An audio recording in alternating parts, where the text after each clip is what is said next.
Hello everyone, welcome to our new video. তো এই ভিডিওটা ছিল অ্যাকচুয়ালি মেয়ের হেয়ার কাটিংয়ের। আমি তো হেয়ার কাট করবেই না, অনেক দিন থেকে বায়না করছে মা, না না আমি হেয়ারটাকে বড় করব।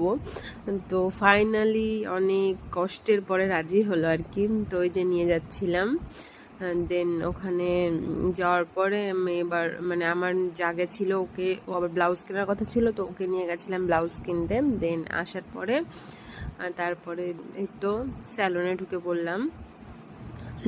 এই তো দেখো মানে মোটামুটি ভিড় ছিল না সেরকম একটা। তো এই তো এখানে হেয়ার ওয়াশ করে বসিয়ে দিয়েছি হেয়ার কাটিংয়ে। তো বলছিল কতটুকু হেয়ার কাটবে, মানে ছোট করবে কতটুকু। আমি তো ভেবেছিলাম মাশরুম কাট দিয়ে দেবো, বাট ওখানে বলছিল না ওকে ভাল লাগবে না, ওর মুখটা অনেক কিউট, তো ওকে নাকি ভাল লাগবে না। তো তারপরে দেখো এই কাটটা দেওয়া হয়েছে। এটা কি বলে আমার অ্যাকচুয়ালি মানে মনে নেই এখন কি কাট যেন বলে। তো তোমরা বলো সবাই কেমন লাগছে ওকে। তো ভালোই লাগছিল, ও বলছিল না আমার ভাল লাগছে, মানে হেয়ার কাট করার পরে বলছে ভাল লাগছে। তো ওখান থেকে বেরিয়ে দেন মেয়েকে আবার টিউশনে দেবো, ওখান থেকে টিউশনে দিয়ে তারপর আমরা বাড়ি চলে আসবো, আমি আর আমার যা। তো এই তো মোটামুটি কমপ্লিট। অনেকটাই ছোট করা হয়েছে, আসলে আমি ভেবেছিলাম তো আরও ছোট করার কথা। তো যাই হোক, টাটা সবাইকে, ভালো থেকো সবাই।